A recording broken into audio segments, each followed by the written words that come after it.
Buongiorno amici e benvenuti nella sezione dove parliamo di autoradio Android. Oggi vi spiego come praticamente far sentire sul vostro autoradio la musica che ascolto ad esempio su YouTube.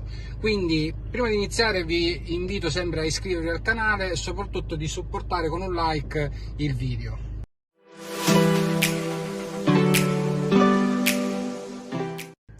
Allora, come sapete, nell'autoradio ci sono diversi modi per ascoltare la musica. Qualcuno di voi mi ha chiesto, dice, ma non posso ascoltare la musica con YouTube? Sì, si può fare, l'applicazione è questa, però chiaramente se io vado sull'applicazione YouTube, praticamente ho bisogno della connessione internet e quindi o dovrò fare l'hotspot sul telefono, ci sono dei video che già ho fatto in merito, oppure avere un router per potermi collegare direttamente sul web. Adesso oggi vi spiego un modo semplice per ascoltare la musica da YouTube sul vostro autoradio. Quindi semplicemente i passaggi da fare sono questi: collegare intanto il telefono col Bluetooth. Il CarBT è connesso, lo vedo anche da qui, e vado praticamente a cliccare sulla nota musicale.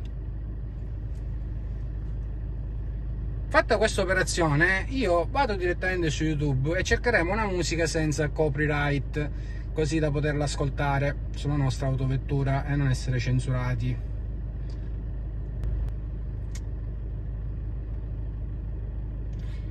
Ecco qua, abbiamo una cartella con musica non copyright, andiamo a cliccarne una.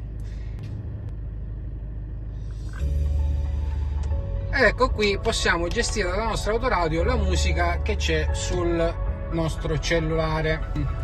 La cosa interessante è che se vogliamo cambiare il brano non c'è bisogno che andiamo direttamente sul nostro telefonino, che diventa difficile durante la guida, ma possiamo agire direttamente con i tasti che abbiamo qui sullo schermo. E quindi se vogliamo andare avanti possiamo pigiare chiaramente il tasto avanti, metterlo in pausa oppure andare indietro. Ecco qui, questo è un modo molto semplice per ascoltare la musica su YouTube, magari se avete una vostra playlist o qualsiasi altra cosa. Quindi seguitemi, se ci sono domande scrivetelo sui commenti e vediamo di risolvere un po' tutti i problemi che riguardano questi tipi di autoradio. Ciao e alla prossima!